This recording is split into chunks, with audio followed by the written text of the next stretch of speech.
নমস্কাৰ। ভক্তি বুলি ক'বলৈ যাওঁতেনে আমাৰ আধ্যাত্মিক শাস্ত্ৰত শ্ৰীমন ভাগৱত গীতাত ভগৱান কৃষ্ণই ভক্তি যোগটো অতি উত্তম যোগ বুলি কৈছে।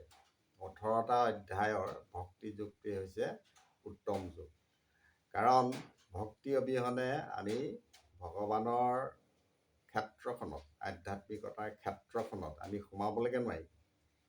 আমি যেনেকৈ টিকেট এটা নহ'লে বাছত উঠিবই নোৱাৰিম, ভক্তি নহ'লে আমি কোনো আধ্যাত্মিক ক্ষেত্ৰত আগবাঢ়ি যাব নোৱাৰোঁ। গতিকে ভক্তিটো প্ৰথম। গতিকে এনেকুৱা শুদ্ধ যিখিনি প্ৰকৃত ভক্ত, সেই ভক্তখিনি ভগৱান কৃষ্ণই কৈছে যে এই ভক্তি যুগটোৰ সাৰাংশটো ঠিক এনেকুৱা ধৰণৰ যে যিসকল ভক্তৰ সুখ দুখ, ভয়, বিৰক্তি এই সকলো অৱস্থাতে অবিচলিত হৈ থাকিব পাৰে, তেওঁ মোৰ বৰ প্ৰিয় ভক্ত। আৰু তেনেকুৱা ভক্ত এজনে কাৰো পক্ষ নলয়, তেওঁ নিৰপেক্ষ হৈ থাকে।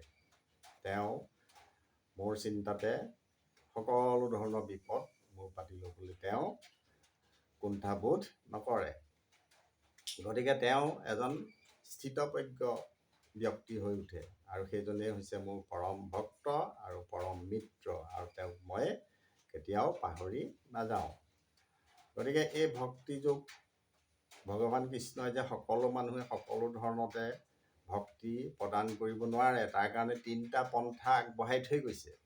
প্ৰথম পন্থাটো হৈছে যে কিছুমান বা যিসকলে পুৱা উঠি স্নান কৰি বিগ্ৰহত, ভগৱান কৃষ্ণ বিগ্ৰহত স্নান, পূজা অৰ্চনা এইবিলাক কৰিব পাৰে। গতিকে সেইটো এটা সুন্দৰ ভক্ত পন্থা, ভক্তি পন্থা।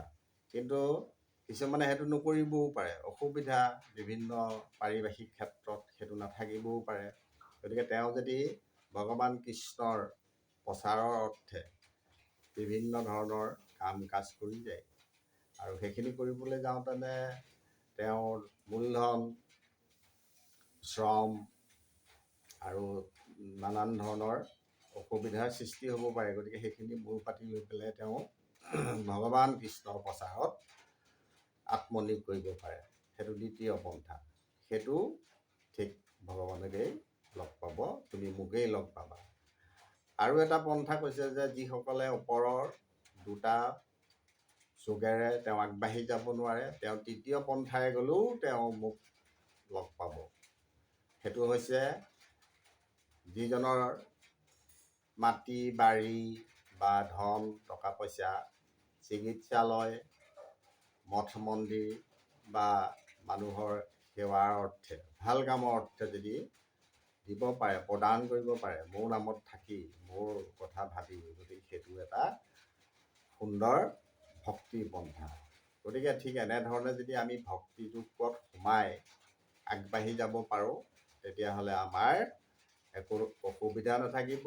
আৰু ভগৱান কৃষ্ণই কৈছে যে আৰু মই পৰম ভক্তজনকেই মই যুগে যুগে ৰক্ষা কৰি আহিছোঁ। এই ভক্তি যুগটোৰ সাৰাংশটো ঠিক এনেকুৱাই।